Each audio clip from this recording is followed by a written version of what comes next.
¿cierto? Entonces nos sale aquí que la hija tiene ese tipo de sangre. Entonces la mamá correctamente va a hacer esto. La hija, como ya la obtenemos, ya la obtuvimos aquí en ese cruzamiento, le copiamos su genotipo. ¿Cuál es? I a la A y minúscula. ¿Será ese? ¿Es A o es B, chicos?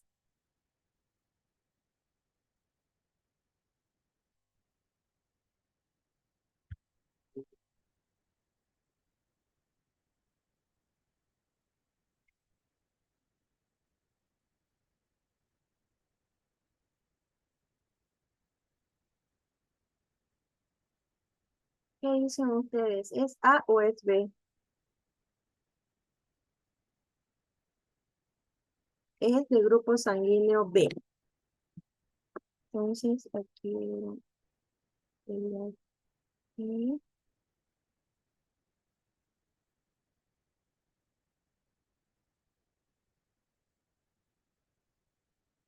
Bueno, para que este señor, mejor dicho, sea de grupo B, va a ser I elevado a la B y listo. Ahora díganme en este caso, ambos padres vienen a ser A, B de grupo sanguíneo. Entonces, para que este señor haya, esta señora, perdón, haya resultado de grupo sanguíneo B, su padre le ha tenido que dar este alelo y su madre le ha tenido que dar este alelo. De esa manera, este señor va a ser, esta señora, perdón, va a ser del grupo sanguíneo B. Ahora, para que Gabriel, quien es el esposo de Leila, haya tenido grupo sanguíneo A, su padre le ha tenido que dar este alelo y su madre este alelo. ¿Y qué resultará de Leila? Fíjense, ambos papás, tanto el padre como la madre, son de grupo sanguíneo B. Entonces, su padre, fíjense el caso, para que ella haya logrado tener un hijo de grupo sanguíneo A, ¿tendrá que ser homocigota o tendrá que ser heterocigota?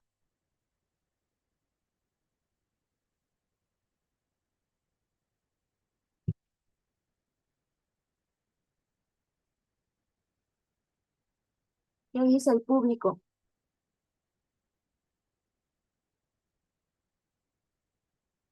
Su mamá le ha tenido que dar este alelo y su papá este alelo para que esta señora haya logrado tener a su hijo de grupo sanguíneo A.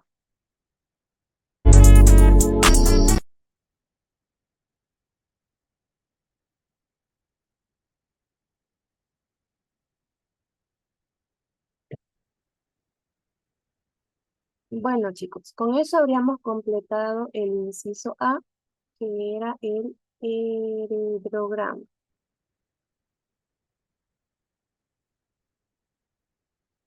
Ahora nos vamos al inciso B. ¿Qué nos pide el inciso B? Nos dice cuál es el fenotipo de Leila. ¿Qué fenotipo nos salió? ¿De qué grupo sanguíneo va a ser?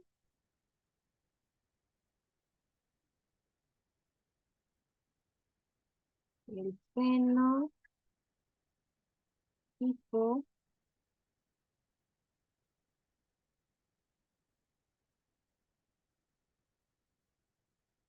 grupo sanguíneo B.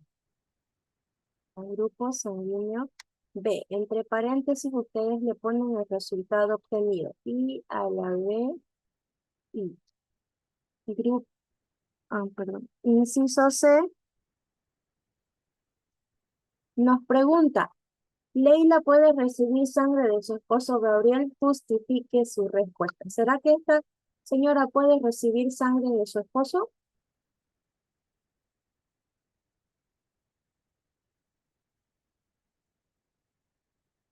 ¿Qué dicen ustedes?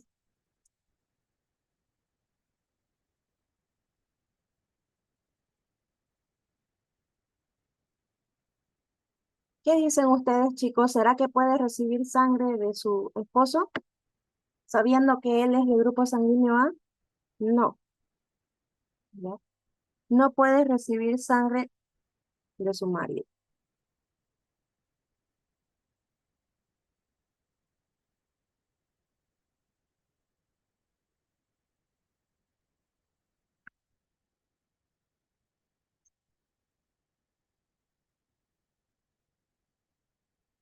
No puede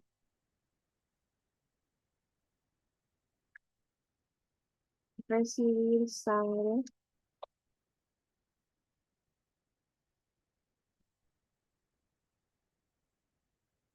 de su marido porque él es de grupo sanguíneo A.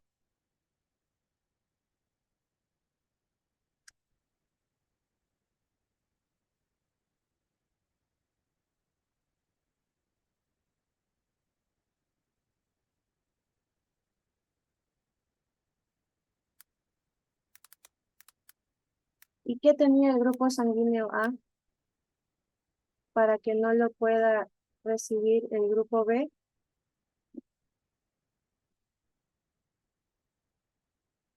¿Qué tenía el grupo sanguíneo A? Anti-B.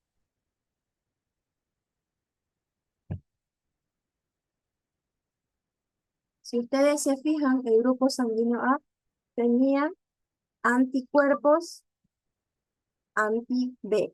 ¿Qué quiere decir esto? Que si ustedes le ponen este, estos anticuerpos anti-B a la señora que tiene el grupo sanguíneo B, directamente le causan un shock anafiláctico y la mata. ¿Alguna duda, alguna pregunta hasta aquí con el ejercicio?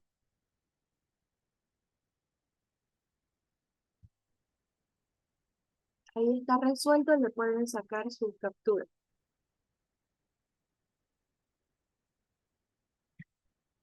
¿Alguna duda que tengan, chicos?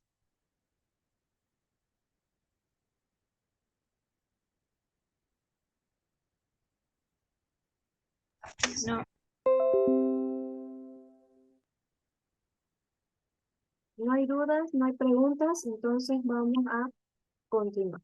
Si ustedes se acuerdan, nosotros avanzamos anteriormente la parte del sistema de codominancia, en el cual el individuo era capaz de producir los dos tipos de sustancias y no así una sustancia intermedia como era el primer caso que habíamos visto. Entonces, en el sistema de codominancia entrarían lo que viene a ser el sistema RH. ¿Ya? Este sistema RH nos ayuda mucho a nosotros para lo que viene a ser las transfusiones sanguíneas, ya que nosotros no podemos ponerle un factor RH positivo a alguien que tenga factor RH negativo, ¿no? ¿Por qué? Porque nosotros le causaríamos directamente una alergia a estos individuos. Entonces, ¿qué será el factor RH? ¿Alguno de ustedes ha escuchado hablar del factor RH?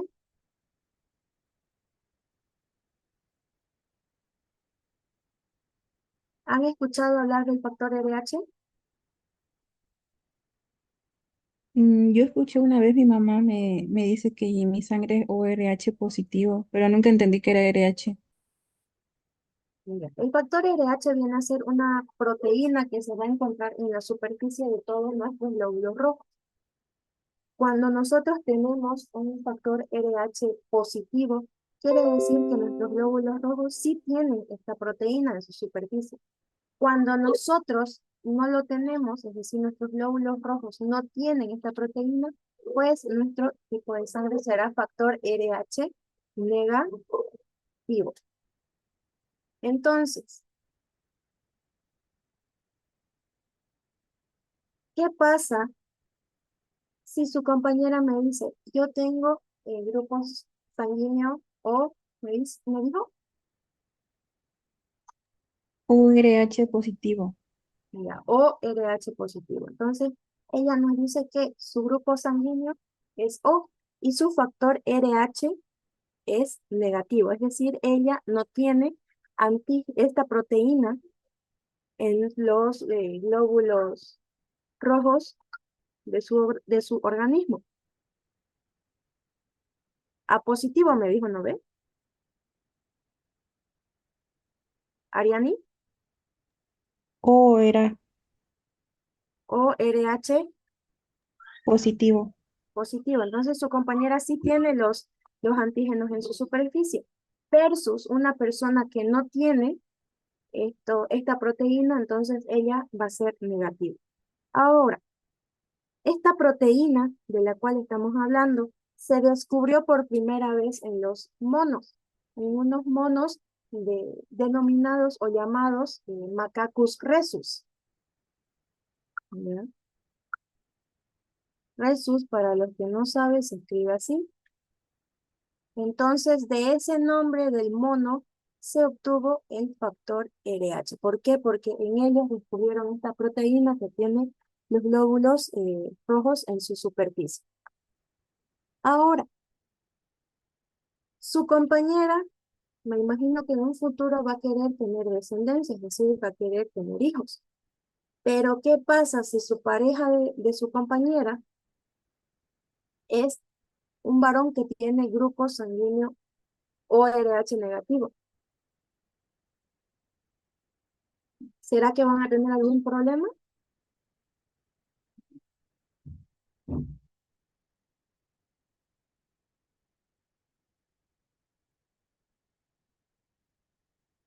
¿Qué dicen ustedes? ¿Será que su compañero irá a tener algún problema?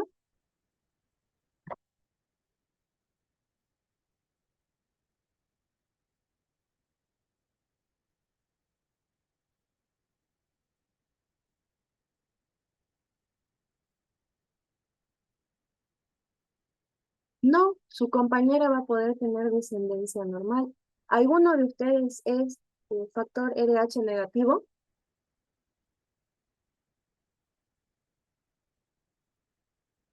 De las mujeres que están presentes en la clase.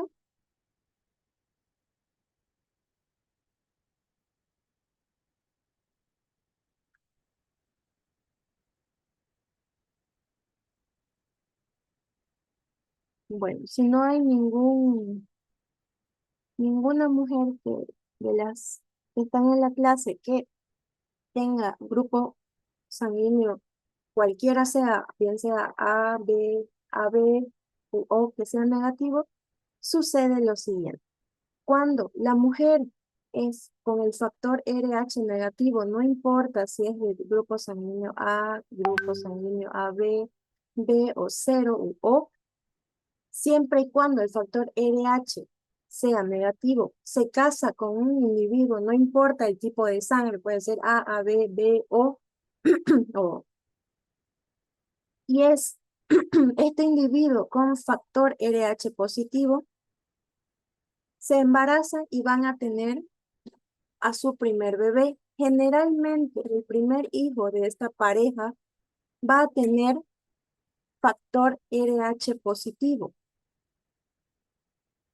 ¿Ya? ¿Y qué sucede en este caso? Y ustedes me dirán, ¿y por qué es peligroso? Es peligroso por el hecho de que esta señora durante 9 meses ha estado reconociendo un factor en su organismo el cual no conocía antes, no ha estado en su cuerpo antes. Entonces, ¿qué sucede? Ella empieza a crear anticuerpos.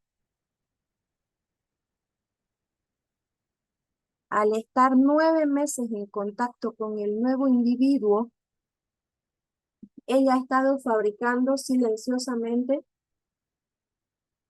los anticuerpos contra el factor RH de su hijo. Bueno, el primer individuo, hijo de esta pareja, nace de manera normal.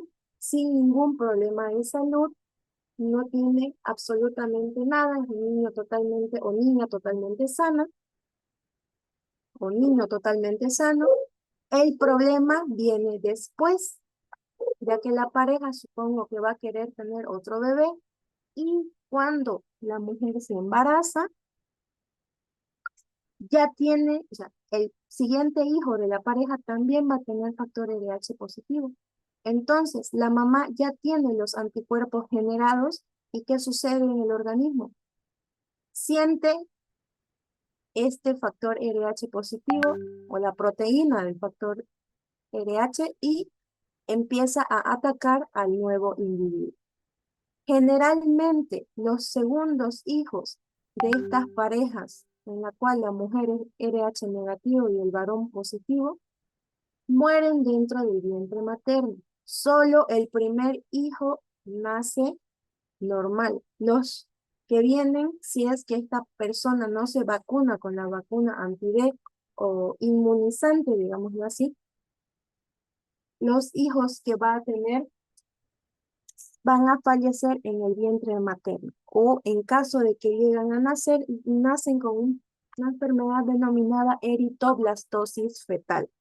En esta eritoblastosis fetal, un recién nacido tiene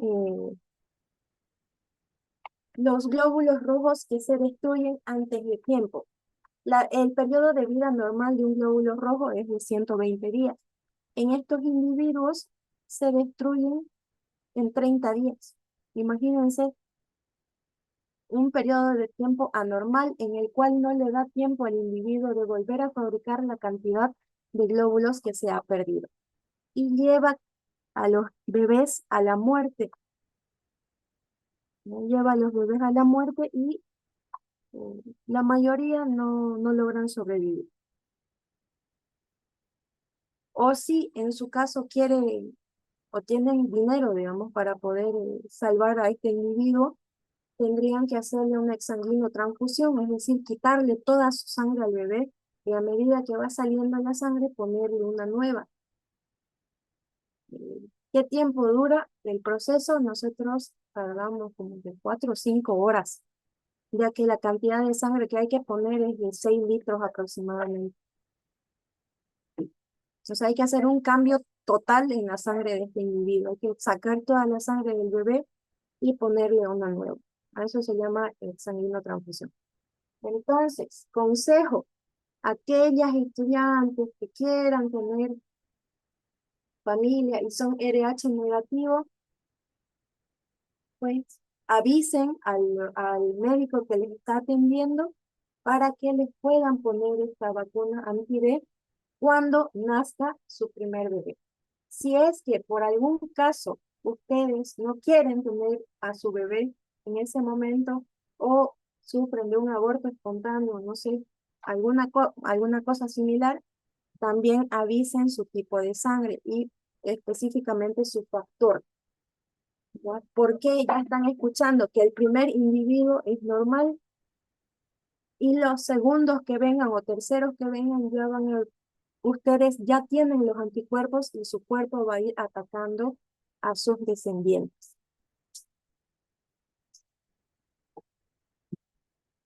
Cuando se coloca la vacuna anti-D, tienen hasta las 72 horas después de haber dado a luz al bebé.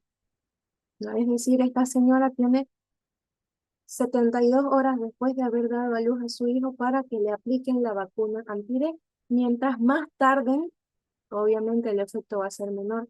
Si le aplican 5 días después, la vacuna ya no tiene efecto al bebé, ya que el periodo de tiempo ha pasado y la vacuna ya no sirve de nada. ¿Quedó claro? ¿Alguna duda? No. Chicos, se va a acabar la reunión. Vuelven a entrar con el mismo enlace, por favor. ¿Dudas, preguntas sobre el factor RH?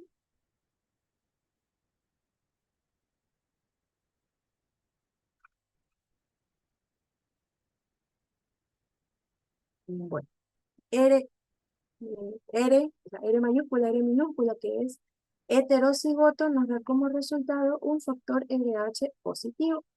Y cuando nosotros nos topamos con un individuo que tiene un genotipo R minúscula, es decir, homocigoto,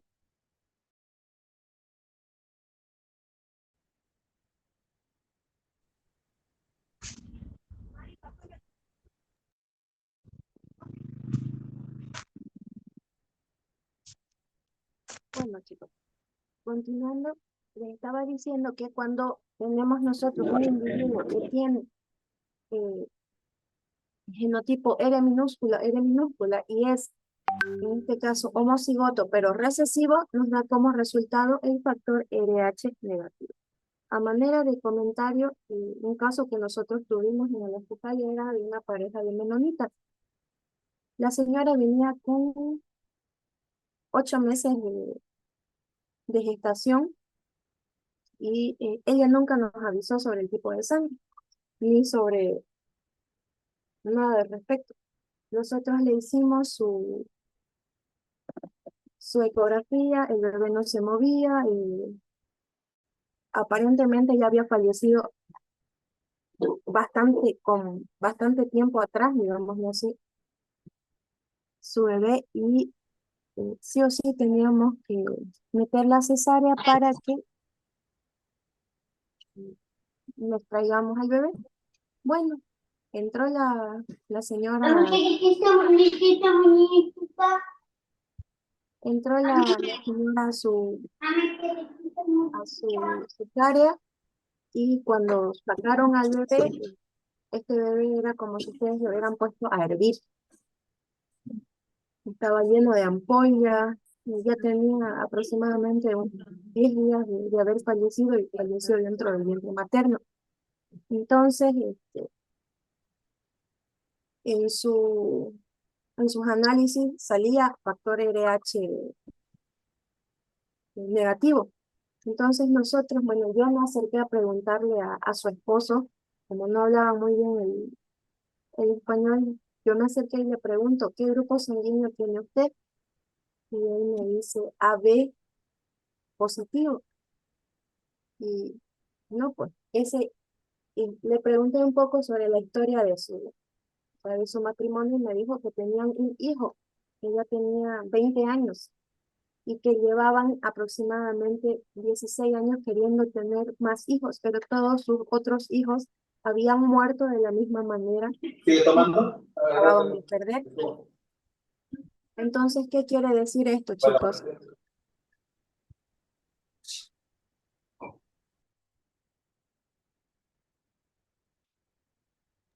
¿Qué quiere decir esto? ¿Será que se cumple lo que les dije? No le apagó, pero del cuarto. No le apagó. ¿Pero se apagó? ¿Será que se cumple lo que les dije? De que sí, la madre es negativa y el bebé es positivo, el primer hijo de la pareja es normal y los segundos fallecen dentro del vientre materno o eh, después de... ¿La docente o lo estudiante? Docente. ¿Sí?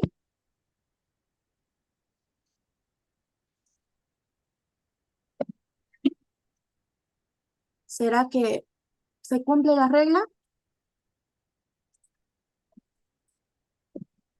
Y el caso de los menonitas es un caso de la vida real. Tal vez en su farmacia, cuando ya se gradúen de la carrera, les lleguen esta clase de casos y les pregunten, ¿y por qué habrá pasado? ¿Qué me puedo poner para tener otro hijo con mi pareja? Entonces, en este caso de esta menonita, ¿ustedes creen que la vacuna anti-D serviría?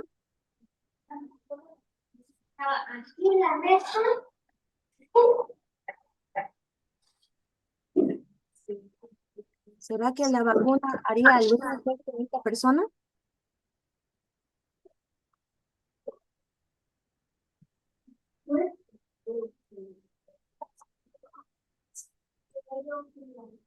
aparentemente ya no, ¿verdad?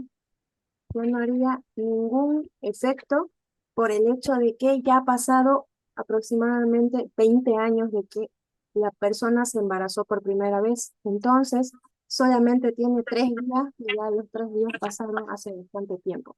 Entonces, ¿qué le quedaba a esta menonita? Solamente mantener, eh, o sea, quedarse con su primer hijo, ya que si se volvía a embarazar, iba a perder nuevamente a su bebé. Pero entonces no se olviden, chicos, puede ser pregunta de examen. Bueno, tenemos el Doctora, siguiente ejercicio, en el cual, dígame,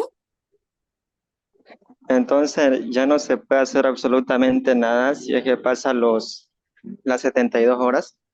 O sea, aparte del tratamiento ya no se puede. no se puede hacer nada. Bueno, sí se puede hacer algo, que la persona cambie de pareja. La solución es que se busque una persona que sea RH negativo. Con ese individuo, sí, como los dos son negativos, entonces su bebé sí o sí va a salir con factor RH negativo y va a salir normal. Pero en el caso de los menonitas creo que es difícil, ¿no? Ahora, si usted me dice farmacológicamente hablando, algún tratamiento que se le pueda dar a estas personas, no. Hasta el momento no hay un tratamiento que yo le diga, sí, esto, tome esto por tantos días y lo va a curar o le va a permitir embarazarse, no.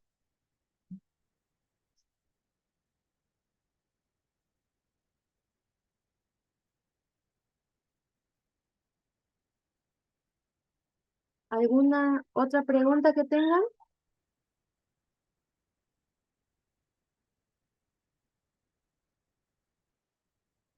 ¿Alguna otra duda, chicos? Una duda, ¿sería lo mismo si fuera a la inversa? O sea, que el chico sea negativo y la chica positivo. No, no resultaría, no resultaría en nada si el varón es negativo, porque el varón no se va a embarazar, ¿no es cierto? El varón embaraza a la mujer, entonces, ¿quién es la que va a llevar al individuo durante 9 meses? Generalmente la mujer. Ahora, el que esté en contacto la sangre de la madre con la sangre del bebé, que generalmente cuando hay este caso de que el varón sea negativo y la mujer positivo, el positivo siempre predomina. Entonces, la mamá es positivo, el bebé es positivo, no pasa absolutamente nada. El único problema es cuando la mamá es negativa y el papá es positivo, ahí sí, como les digo, el factor RH positivo es dominante sobre el negativo y el bebé obviamente va a ser positivo. Yo tengo bici, vamos en bici. ¿Ah? Voy a venir, pero ¿cómo? Chao. Voy a venir, pero.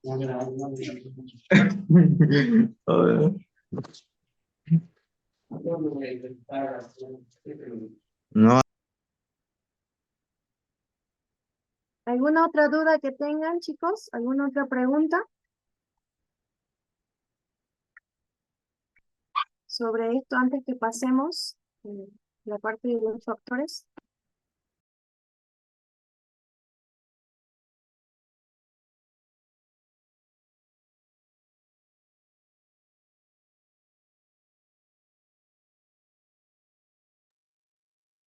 ¿No hay más dudas, más preguntas, chicos? Entonces, nos vamos a ver este nuevo ejercicio. ¿Qué dice en el ejercicio? Una mujer que se llama Teresa es de grupo sanguíneo A, hermana de Bruno, que es individuo de grupo sanguíneo B. Tanto Bruno como Teresa son hijos de un señor que tiene grupo sanguíneo O. Su mamá es de grupo sanguíneo AB, se casa con Dylan. ¿Quién tiene el grupo sanguíneo B? Y Dylan es hijo de un señor con grupo sanguíneo AB y su mamá es de grupo sanguíneo A. Del matrimonio de esta pareja nacen 3 hijos. El primero con grupo sanguíneo A, el segundo con grupo sanguíneo AB y el tercero con grupo sanguíneo B. Nos dice, determine los posibles genotipos de los individuos a través de un heredograma.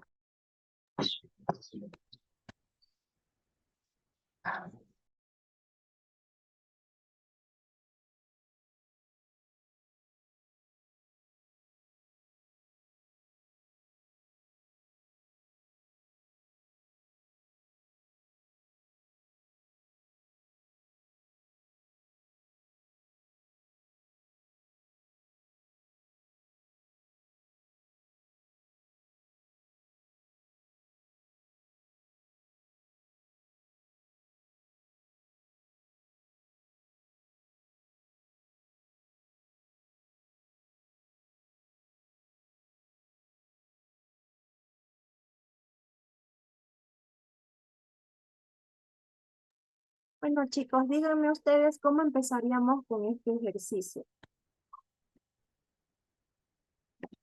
¿Cómo harían este ejercicio ustedes en el examen?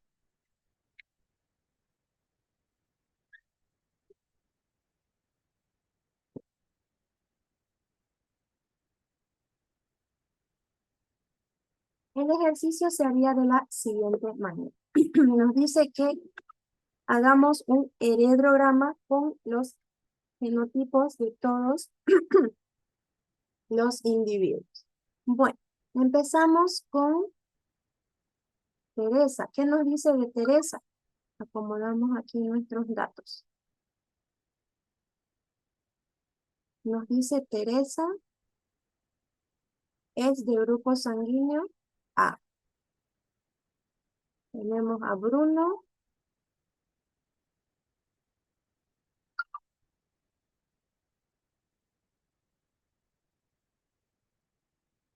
Bruno nos dice que es de grupo sanguíneo B. Su papá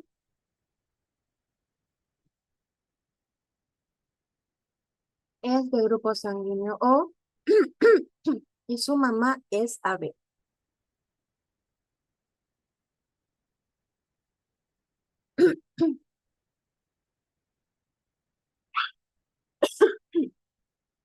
Ahora nos dice que se casa con Dylan. Dylan tiene grupo sanguíneo B. Su papá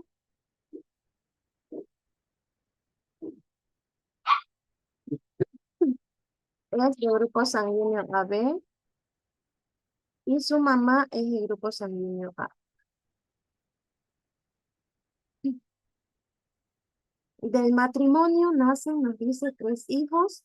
El primero, como nos dice hijos, es del grupo sanguíneo A. El segundo, que también es varón, es del grupo sanguíneo AB. Y el tercero, acá lo ponemos, que es del grupo sanguíneo B. Ya tenemos nuestros datos, entonces nos vamos a realizar nuestro heredograma. Dylan, es Dylan, grupo sanguíneo B. Teresa, grupo sanguíneo A. Del matrimonio nos dice que nacen 3 varones. Voy a disculpar, mi pizarra está chueca.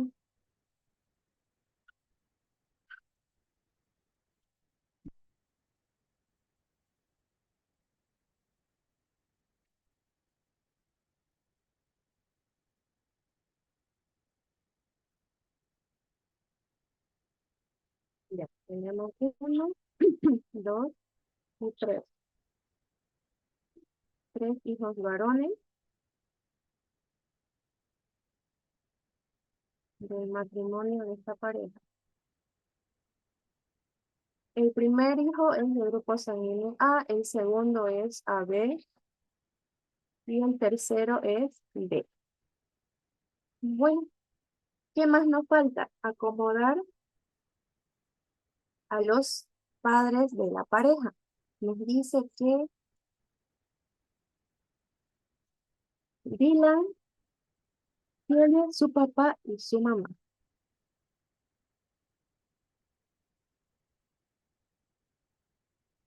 Tenemos aquí a su mamá y tenemos aquí a su papá. Su papá es AB, su mamá es de grupo sanguíneo A. Si escuchan al perrito llorar, nadie le hace nada, solo grita porque le encanta fastidiar. ¿Qué puedo decir? Así es mi cosa. Bueno, ya tenemos la parte de Dylan. Ahora nos vamos a ver la parte de Teresa. Nos dice que Teresa es del grupo sanguíneo A y que tiene a su hermano que se llama Bruno. Bruno es del grupo sanguíneo B. Los padres de perdón, bueno, sí, pareja de hermanos, vienen a ser papá del grupo sanguíneo O y la mamá de estos dos chicos es AB.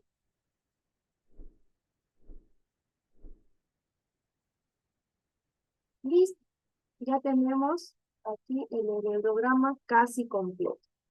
¿Qué nos faltaría en ese heredograma?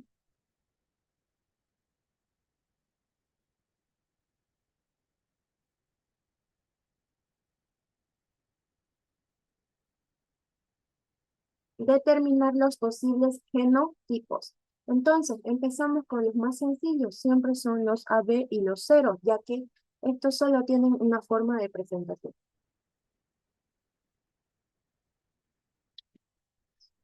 Ya díganme ustedes, ¿cuál es el genotipo del grupo AB?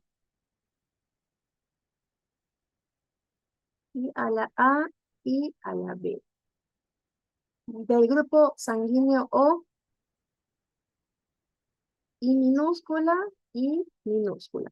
Grupo sanguíneo AB y a la A y elevado a la B. ¿Hay otro AB? Sí, aquí tenemos uno más que es AB, el cual sería I a la A y a la B.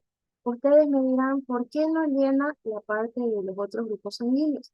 No se olviden que tienen dos formas de presentación.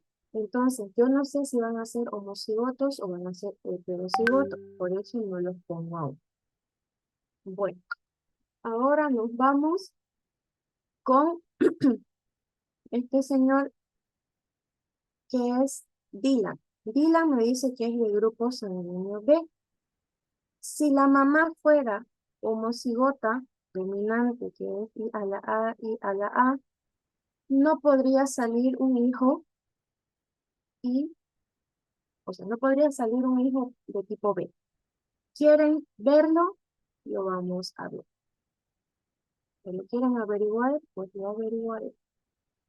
Factor, gametos del padre, gametos de la madre. Copio esto primero, que es el grupo sanguíneo I a la A y a la B de el papá y el grupo sanguíneo, perdón, no el factor. Grupo sanguíneo I a la A y a la A de la mamá. I a la A por I a la A, y A, y A, y A, y B, y A, y A, y A, y B. Entonces, dígame si sale alguna persona del grupo sanguíneo B.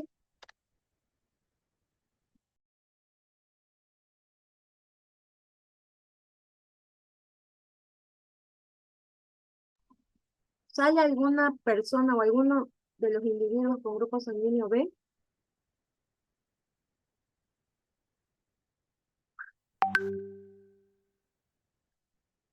Chicos,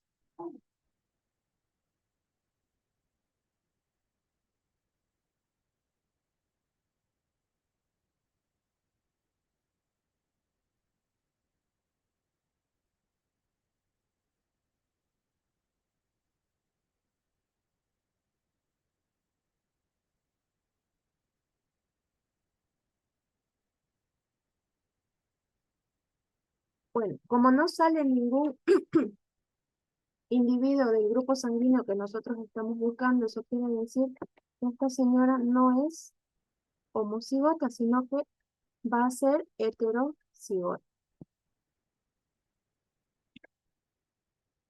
Acomodo mis datos, le pongo aquí la I. Entonces, para que este individuo sea de grupo sanguíneo B, su padre le ha tenido que dar este alelo y su madre este alelo. Ahora nos vamos con los hermanos, Teresa y Bruno. Para que Teresa haya sido de grupo sanguíneo A, su mamá le ha tenido que dar este alelo y a la A, y su papá le ha tenido que dar este alelo. Para que Bruno sea de grupo sanguíneo B, su mamá le ha tenido que dar este alelo y su papá ese alelo. Ahora bien, ¿cuál vendrá a ser el fenotipo de los individuos hijos de esta pareja? Para que el primer hijo haya salido de grupo sanguíneo A, su mamá le ha tenido que dar este fenotipo y su papá este fenotipo. Para que haya salido de grupo sanguíneo AB, su papá le ha tenido que dar su mamá el genotipo, perdón, el alelo I a la A y su papá el I a la B.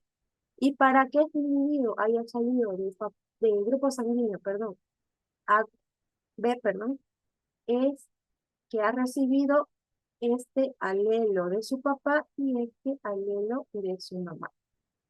Con eso habríamos terminado el ejercicio.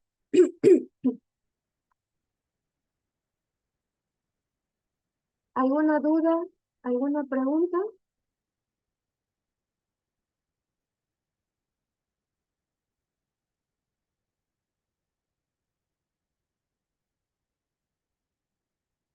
¿Algo que no hayan entendido, que no haya quedado claro?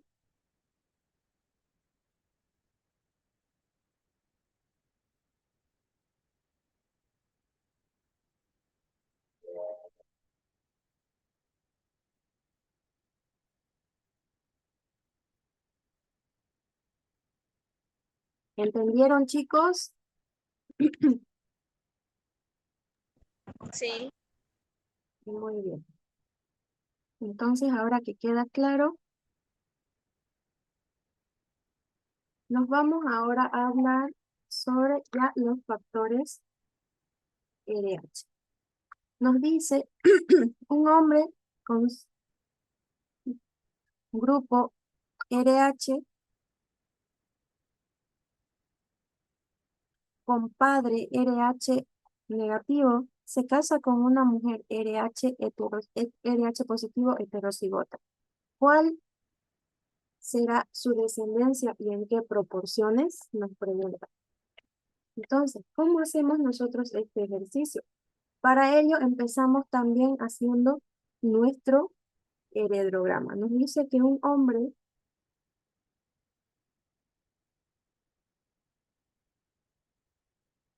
que es factor RH positivo se casa con una mujer RH positivo igual.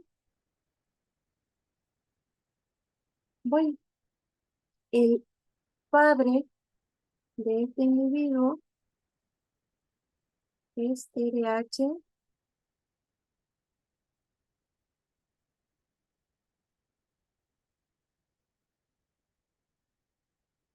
negativo. Entonces ponemos acá el papá de este individuo es RH negativo.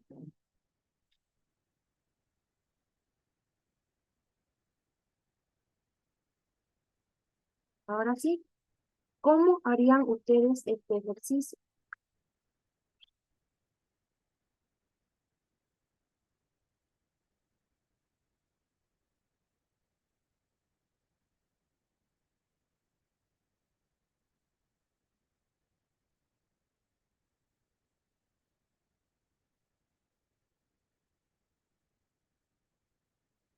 ¿Cómo harían ese ejercicio, chicos?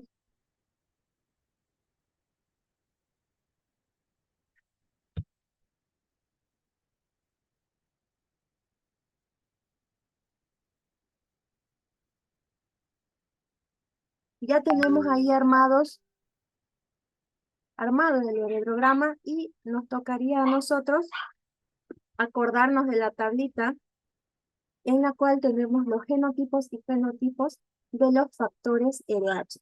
Para el factor RH positivo, no se olviden, son dos, homocigoto y heterocigoto. Y el que me determina a mí el factor RH negativo es el homocigoto recesivo. Bueno, ya lo sé. Ahora me dan un pequeño dato. Me dice que el hombre que es RH positivo es hijo del padre RH negativo, ¿verdad? Entonces, ¿cómo expreso yo genotípicamente hablando el factor RH negativo? Con dos R's minúsculas. Me dice, la mujer con la que se casa este individuo es RH positivo heterocigota. ¿Cómo sería heterocigota? R mayúscula, R minúscula.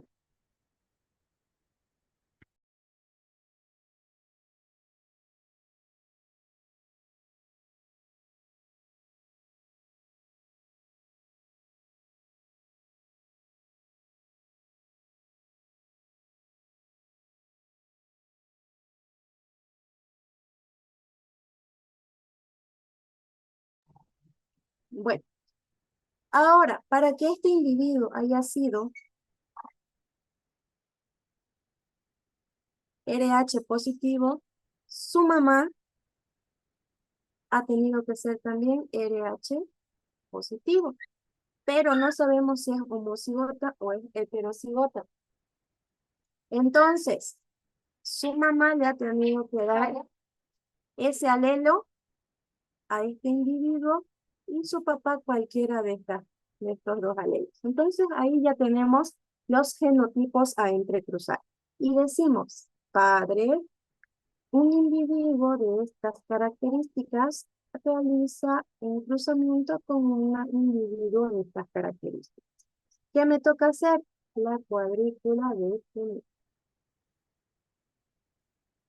gametos del padre, gametos de la madre. R, R, R, R. Aquí tenemos R mayúscula, heterocigoto, heterocigoto y R minúscula. ¿Qué me da como resultado, chicos? ¿Cuántos van a ser con factor RH positivo? 3 de 4 individuos van a tener el factor RH positivo. 1 de 4 individuos va a tener factor RH negativo. ¿Cómo expreso esto en porcentaje? ¿Cuánto sería 3/4 en porcentaje? 75%. Cada uno de los cuadritos representa un 25% de resultado. Entonces, ¿cuántos tengo? 3. 25 por 3 me da 75. Y en un cuarto, ¿cómo lo expreso? Con un 25% de probabilidad de que sea RH negativo. ¿Dudas? ¿Preguntas hasta aquí?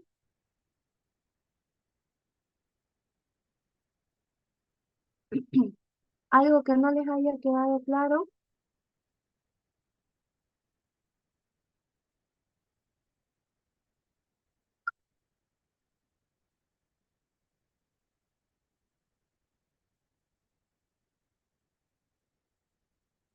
Doctora, me quedé, ¿por qué puso el 3/4 de RH positivo? Porque ya les mencioné que cuando nosotros vemos cada uno de estos cuadritos representa un 25%. Entonces me está diciendo que 3 de 4 individuos son, o sea, este uno de aquí, este 2 y este 3 son individuos que van a tener un factor RH positivo. Entonces, ¿cuánto es 25 más 25? 50, ¿no ves? Más otros 25, 75. Entonces tengo un 75% de probabilidades de tener individuos positivos versus el último 25% que me queda, que es el factor RH negativo.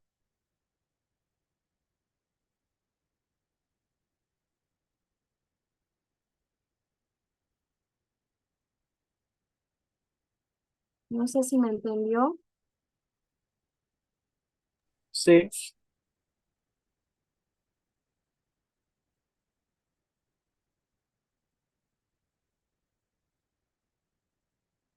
¿Alguien tiene alguna otra pregunta, alguna otra duda?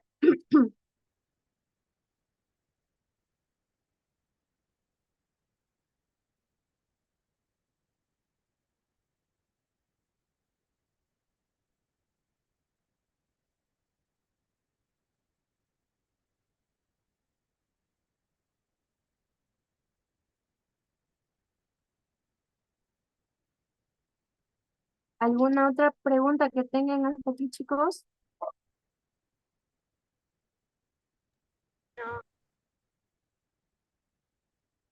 Bueno, entonces ahora nos vamos a hablar de lo que es la herencia ligada al cromosoma X. La herencia ligada al cromosoma X se denomina así porque la herencia se liga directamente a los cromosomas sexuales, ¿no? En este caso, más a los que tienen la X. Entonces, tanto en hombres como en mujeres, la proporción es totalmente diferente entre ambos. ¿Por qué será diferente? Porque las mujeres van a tener 3 tipos de presentación y los varones únicamente 2. Por eso hay diferentes proporciones. La mujer, al tener 2 cromosomas X, la vuelve como que más difícil de presentar este tipo de enfermedades, a diferencia de los varones que solamente poseen una X, lo cual los vuelve mucho más propensos a adquirir estas enfermedades ligadas al cromosoma X. Una de estas viene a ser la enfermedad del daltonismo. ¿Qué es el daltonismo? ¿Han escuchado hablar ustedes de esa enfermedad? Sí, ¿Qué les dijeron del daltonismo?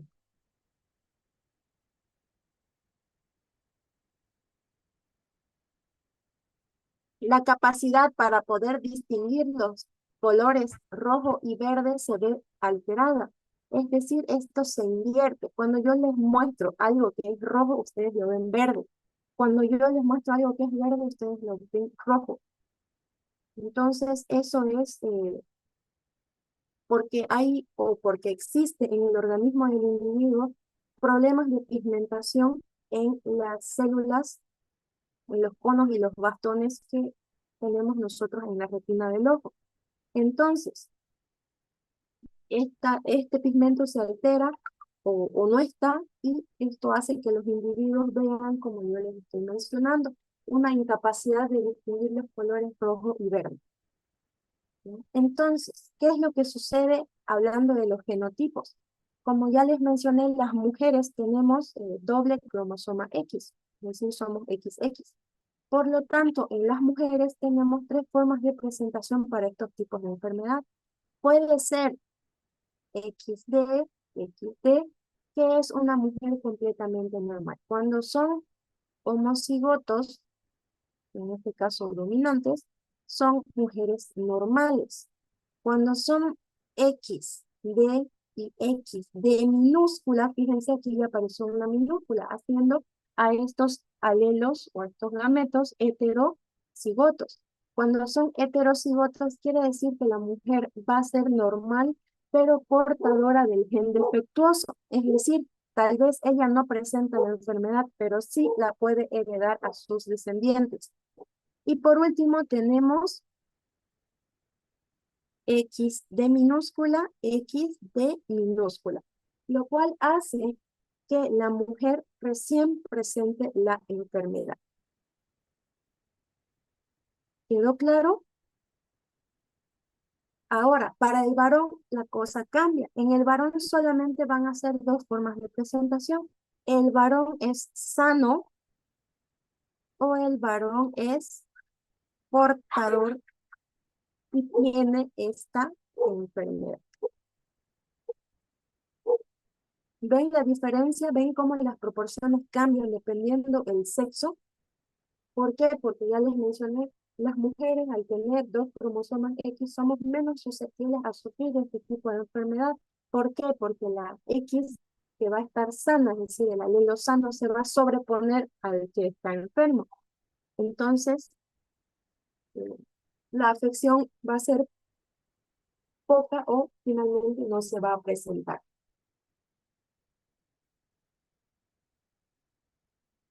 Ahora bien, tenemos unas reglas, la cual se cumplen cuando hablamos nosotros de los individuos, ya que las mujeres que tienen hijos varones van a tener la enfermedad de la que estamos hablando, es decir, van a sufrir del daltonismo. Todos sus hijos hombres van a heredar la enfermedad.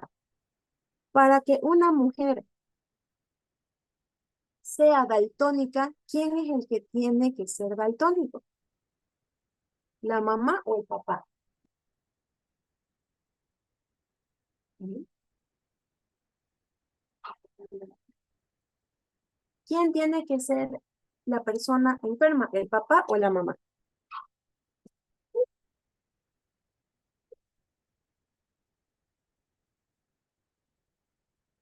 El papá, ¿no es cierto? El padre es el que tiene que estar enfermo para que la mujer tenga la enfermedad. ¿Qué dicen ustedes? ¿Será verdad?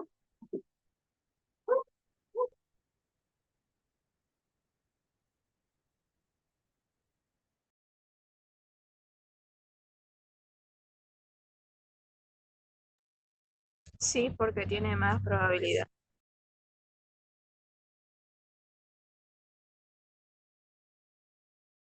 En el caso de la mujer, chicos, no solamente el padre tiene que tener la enfermedad, sino que ambos progenitores tienen que poseer la enfermedad para que la mujer recién la herede. ¿Ya? Por eso les digo, es mucho más difícil que una mujer tenga una enfermedad ligada al cromosoma X que un varón.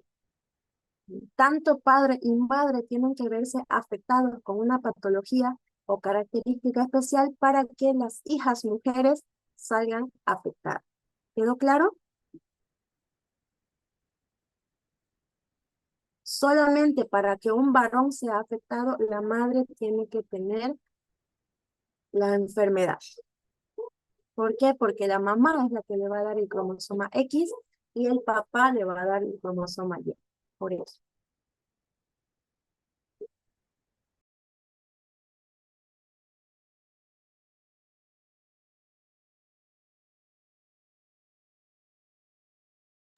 Bueno, entonces ya que saben esa regla, no solamente el daltonismo cumple con esta característica de ser ligado al cromosoma X, sino también la hemofilia. Ambas enfermedades cumplen con las mismas características. Si el varón es afectado, quiere decir que la enfermedad se le está heredando ¿quién? ¿Me pueden hacer recuerdo?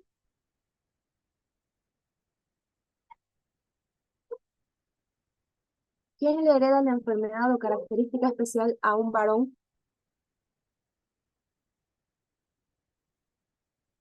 ¿La mamá o el papá?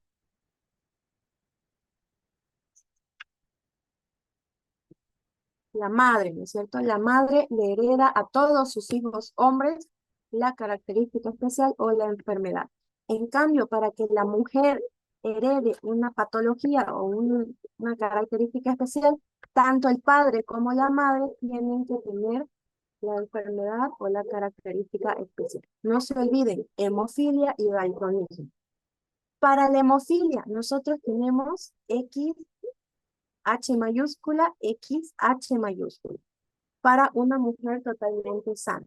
Para una mujer que es normal, pero es portadora de la enfermedad, tenemos XH mayúscula, XH minúscula.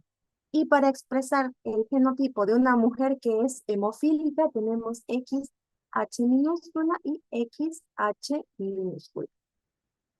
Para los varones con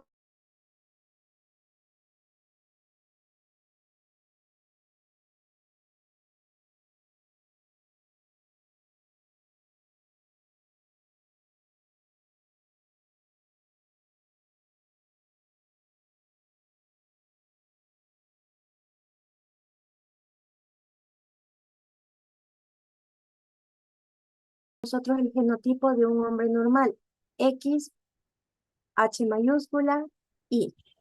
X para una persona o para un varón, mejor dicho, que es hemofílico, X, H minúscula y la letra Y o, o Y, como quieran ver. Bueno, ¿han escuchado ustedes hablar de la hemofilia?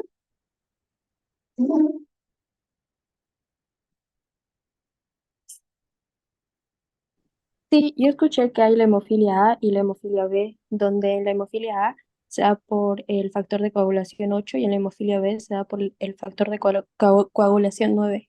Muy bien. Los factores de la cascada de coagulación que tenemos las personas se ve alterado dependiendo el tipo de hemofilia que nosotros veamos. Dentro de la cascada de coagulación, pues, se tienen aproximadamente 10 factores de coagulación. Como dice su compañera, si tenemos un individuo que tiene hemofilia de tipo A, vamos a ver que el factor 8 de la coagulación se encuentra en déficit, es decir, que está casi nulo o finalmente nulo, dependiendo de la severidad de la enfermedad. Y si hablamos de la hemofilia de tipo B, también conocida como la enfermedad de Christmas, esta es por ausencia o nulidad de la presencia del factor 9 de coagulación.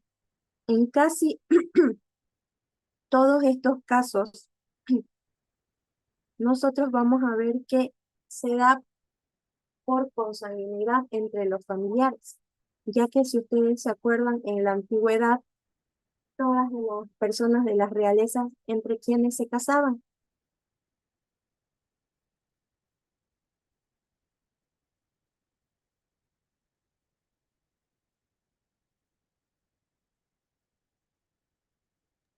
Entre familia, ¿no? Entre familiares, ¿no es cierto? Se casaban entre familiares. Entonces, el gen que alguna vez fue recesivo, al estar casándose ellos entre familiares, lo fueron volviendo dominante. Entonces, ¿qué pasaba? Que estas familias tenían a estos individuos que fueron creciendo y algunos muriendo por desangramiento. Entonces, como les menciono, de ser una enfermedad totalmente recesiva, la volvieron dominante.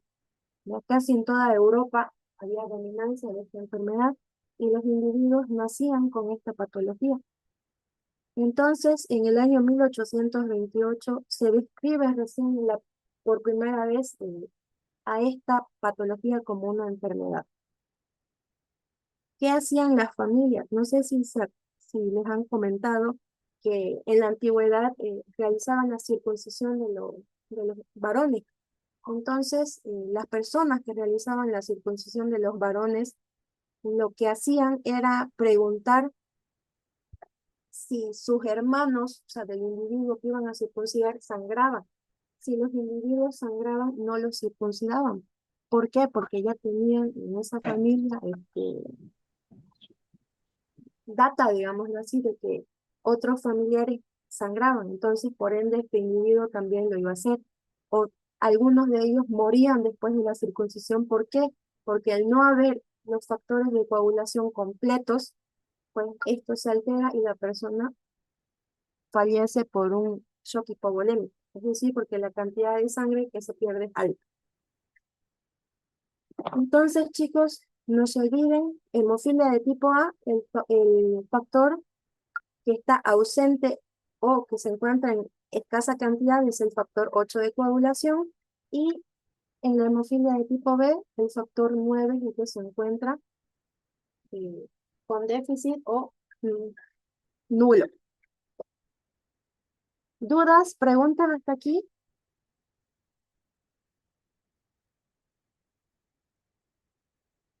Bueno, no hay dudas ni preguntas, entonces nos vamos a estudiar ahora las reglas para identificar la herencia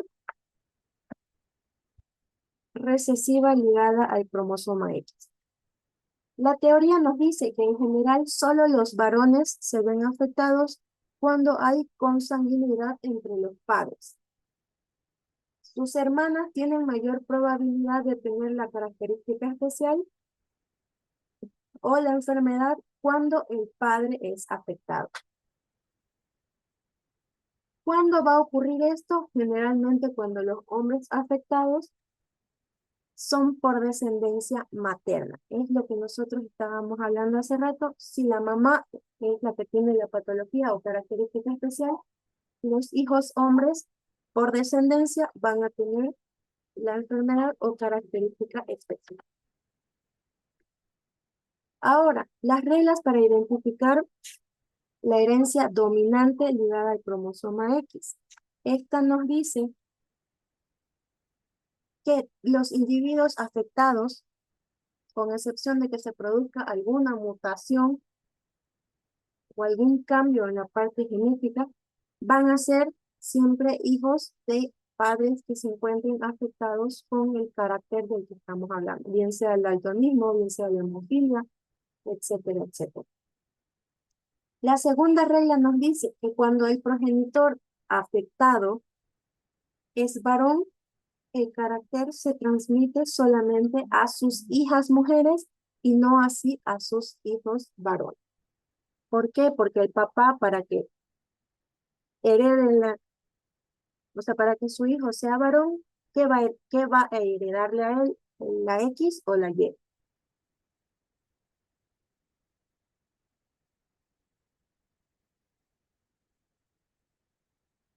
¿El cromosoma X o el Y le va a heredar al hijo varón?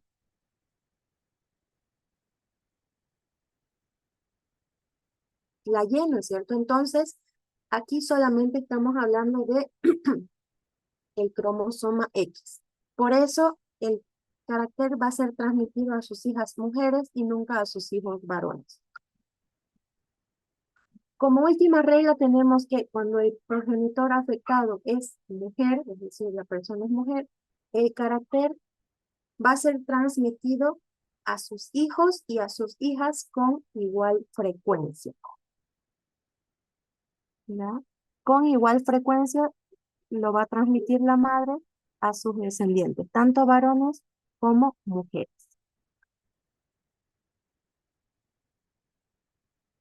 Bueno, aquí tenemos un ejercicio que vamos a hacer. En este ejercicio nos menciona que Megan, una mujer normal, no portadora del gen para la hemofilia, se casa con Henry, un hombre que es hemofílico.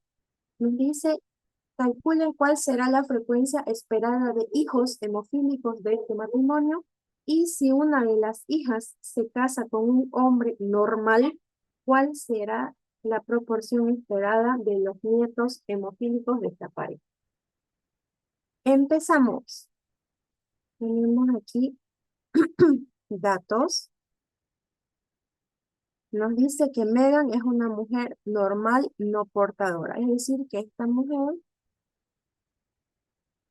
es una mujer totalmente normal. ¿Cómo expresarían ustedes la normalidad de esta mujer? Como X, H, X, H, ¿no es cierto? Ahora nos dice que Henry es un hombre hemofílico. ¿Cómo nosotros expresamos el gen de la hemofilia para Henry?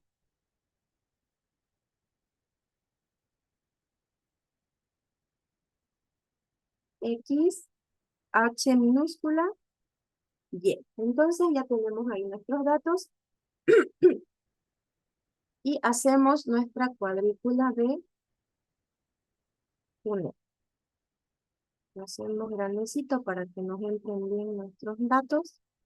Y decimos que un individuo de estas características realiza un cruzamiento con una mujer de estas características.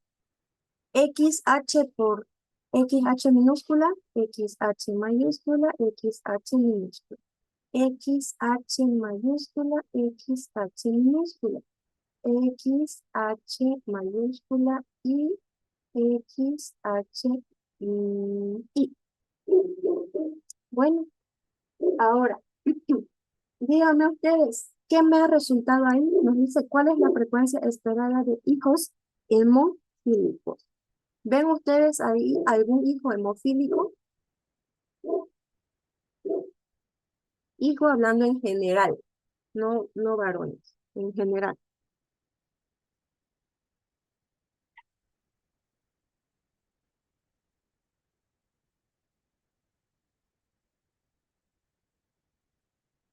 ¿Ven algún hijo hemofílico ahí?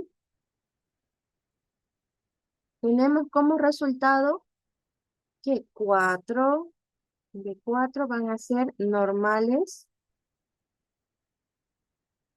para la hemofilia.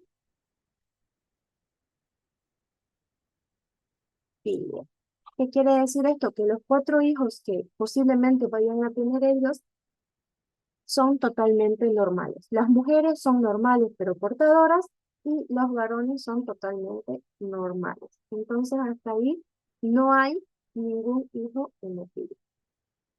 Ahora, eso hablando del inciso A. ¿Qué nos dice el inciso B?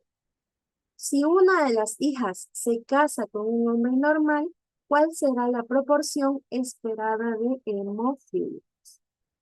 Bueno, aquí, ¿cuál de los datos quieren utilizar?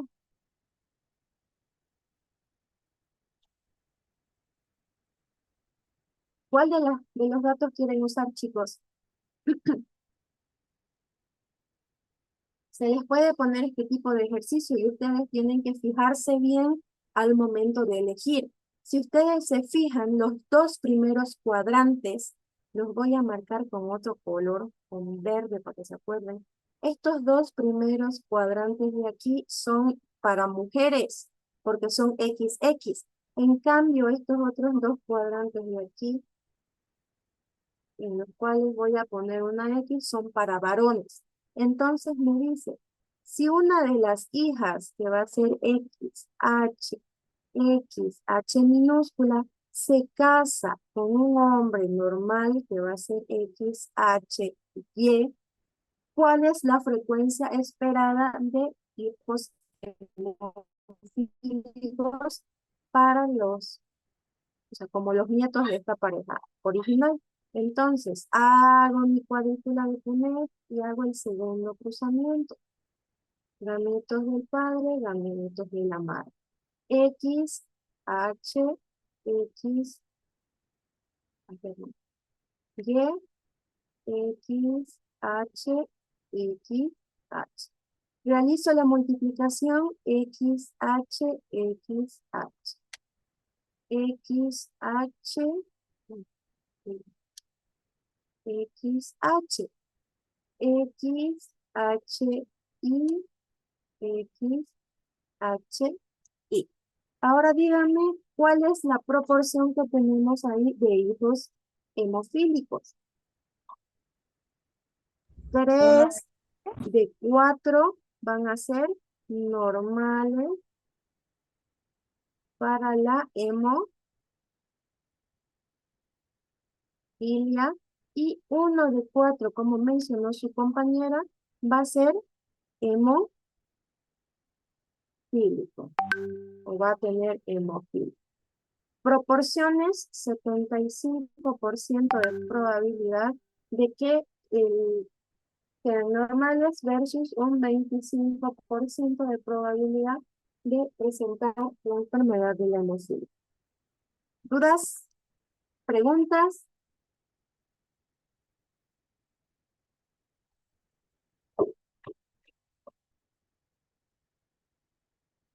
¿Algo que no hayan entendido?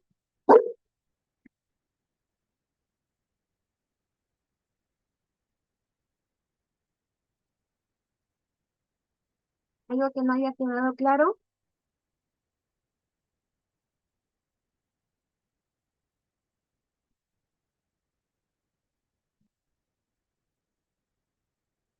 Bueno, este ejercicio es casi igual.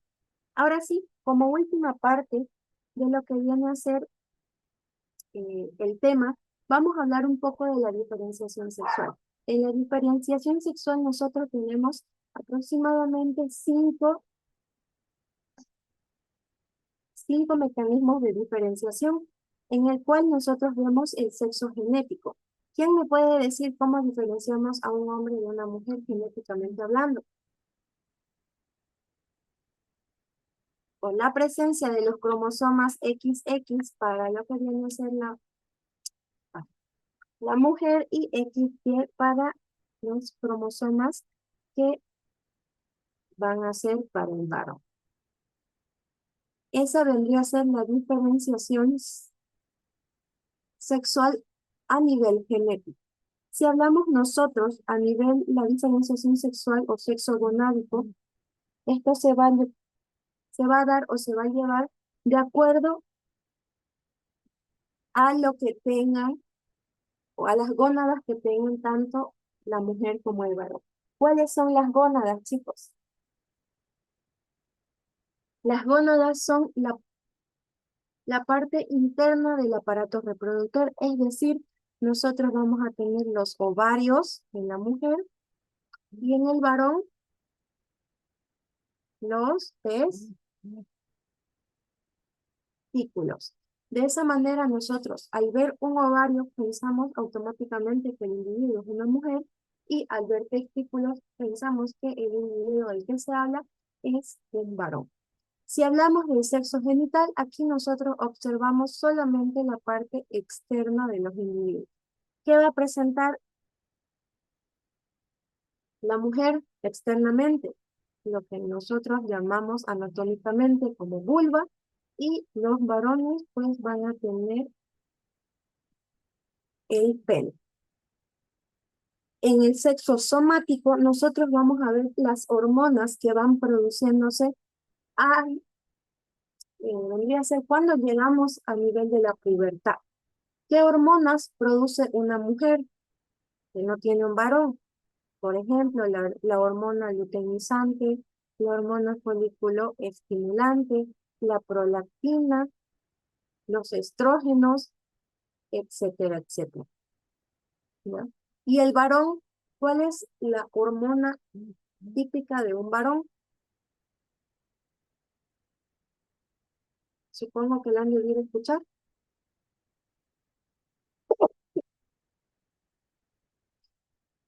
La testosterona.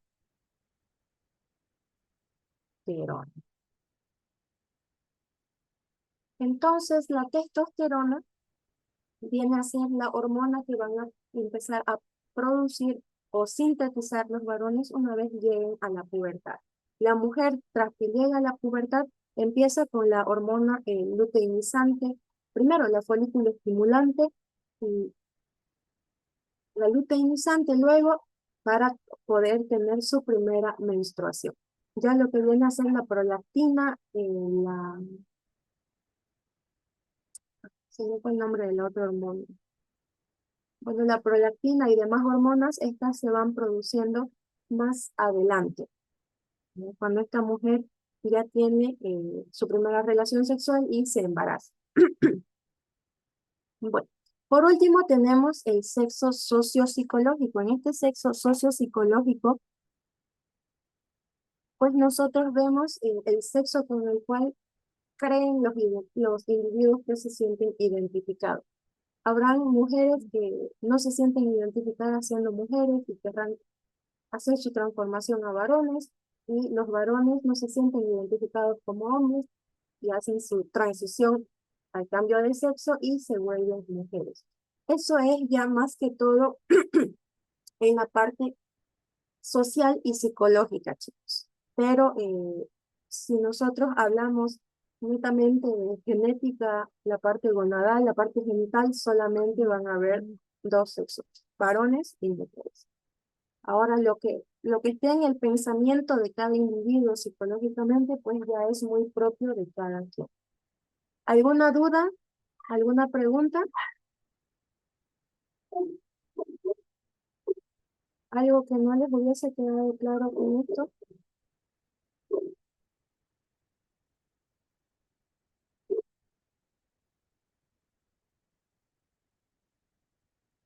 ¿Todo claro? Sí. Bueno, hay un poco de humor para que se rían un rato y se distraigan. Yo creo que todos hemos pensado en que la empuje del Titanic, pero no.